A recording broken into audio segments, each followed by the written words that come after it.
মাছের তেল তো মোটামুটি বন্ধুরা অনেকেই খেতে ভালোবাসো। আর মাছের তেল তো তোমরা বেগুন দিয়ে করে খেয়েছো, আমার মতো কি এইভাবে মাছের তেল করে খেয়েছো? একবার জাস্ট করে খাবে।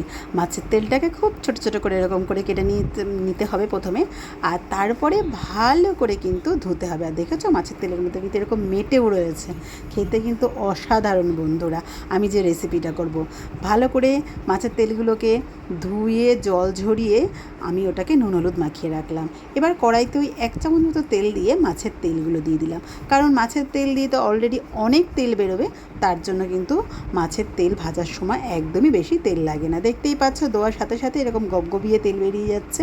আর এই মাছের তেলটা খেতে একদম খাসির চর্বির মতো বন্ধুরা। আর আমি আজকে সেই প্রসেসেই কিন্তু রান্নাটা করব।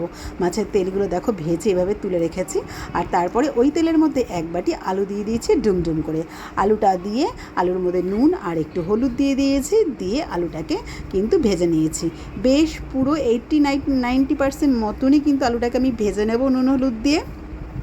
তারপরে এদিকে আমি একটা প্লেটের মধ্যে দেখো রেখেছি পেঁয়াজকে গ্রেট করে, আদাকে গ্রেট করে, রসুনকে গ্রেট করে আর লঙ্কা একসাথে কিন্তু এভাবে রেখেছি, সাথে একটা ছোট্ট টমেটো দিয়ে দিয়েছি। দিয়ে আমি কিন্তু আলুটা ভাজা হয়ে গেলে এগুলো দিয়ে দেবো। বেশ 2-3 মিনিট মতো এটাকে আমি একটু কষিয়ে নেব। তারপরে এর মধ্যে একটু মশলা দিয়ে দেবো। মশলা বলতে ওই সাধারণত একদমই একটু জিরের গুঁড়ো দেবো 1 চামচ মতো, পরিমাণ মতো হলুদ, আর দিয়ে দেবো শুকনো লঙ্কার একটু গুঁড়ো আর একটু স্বাদ মতো লবণ। যেহেতু আলুতে লবণ আমি দিয়েই দিয়েছিলাম, তার জন্য কিন্তু খুব বেশি পরিমাণে লবণ এখানে দেবো না। দিয়ে এবার কিন্তু আলুটাকে বেশ ভালো করে কষাবো যতক্ষণ না ওই জিরের গন্ধটা যায়। বেশ ভালো করে কষানো হয়ে গেলে এরকম লাল লাল হয়ে যাবে, তারপর আমি ভেজে রাখা তেলগুলো দিয়ে দেবো। তেলগুলো কিন্তু আগে তুলে নিতে হবে, তেল সমেত করলে কিন্তু তেলগুলো একদম ঘেটে যাবে। এই যে এবার তেলগুলো দিয়ে দিচ্ছি। এবার হালকা নাড়াচাড়া করে বেশ হালকা স্টিমে 5-7 মিনিট এটাকে আমি কষিয়ে নেব। আর একদম খাসির চর্বির মতো বন্ধুরা মাছের তেল রান্না হয়ে যাবে, খেতে অসাধারণ।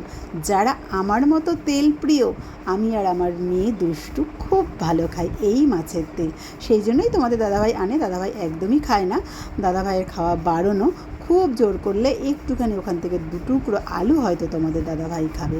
তো দেখো নাবানোর আগে গরম মশলা একটু বেশি পরিমাণে দিয়েছি, আর ধনেপাতা। জাস্ট বন্ধুরা দারুণ, কোনো মাছের তেলের এক্সট্রা গন্ধই পাবে না, এতটাই সুন্দর খেতে হয়। রেসিপিটা ভালো লাগলে অতি অবশ্যই একবার ট্রাই করো, আর কমেন্টে জানাতে ভুলো না কেমন লাগলো এই আমার মাছের তেলের রেসিপিটা। বেগুন দিয়ে তো সবাই খেয়ে দেখো, আলু দিয়ে একবার খেয়ে দেখবে এইভাবে আমার মতো।